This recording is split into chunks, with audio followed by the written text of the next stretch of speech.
হলে আমি জান কবজ করার দায়িত্বই নিতামই না। কিতাবের ভিতরে পাওয়া যায়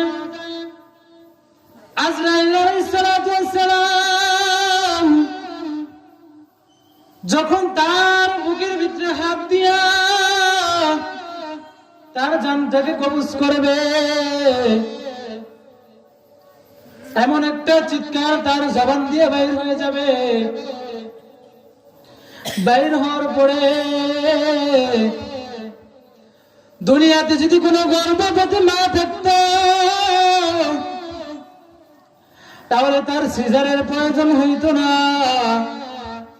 অটোমেটিক তার বাচ্চা প্রসব হয়ে যাইত।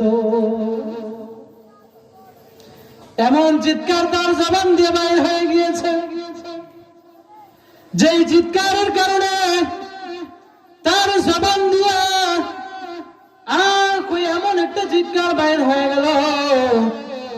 কিতাবের ভিতরে পাওয়া যায় যদি কোনো গরু পশু পাখি গর্ভবতী থাকতো তার বাচ্চা এভাবেই প্রসব হয়ে যাইত।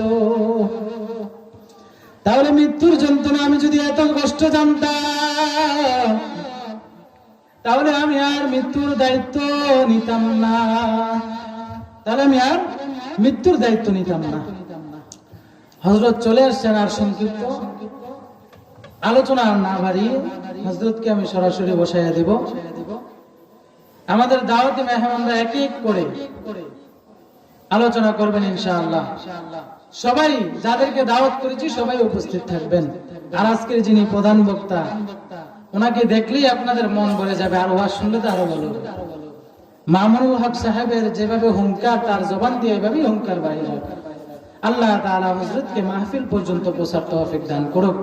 আমি আর আলোচনা লম্বা না করে এই বলে আমার সংক্ষিপ্ত আলোচনা আমি এখানে শেষ করছি। ওয়া মা আলাইনা ইল্লাল বালাগ। আসসালামু আলাইকুম ওয়া রাহমাতুল্লাহ।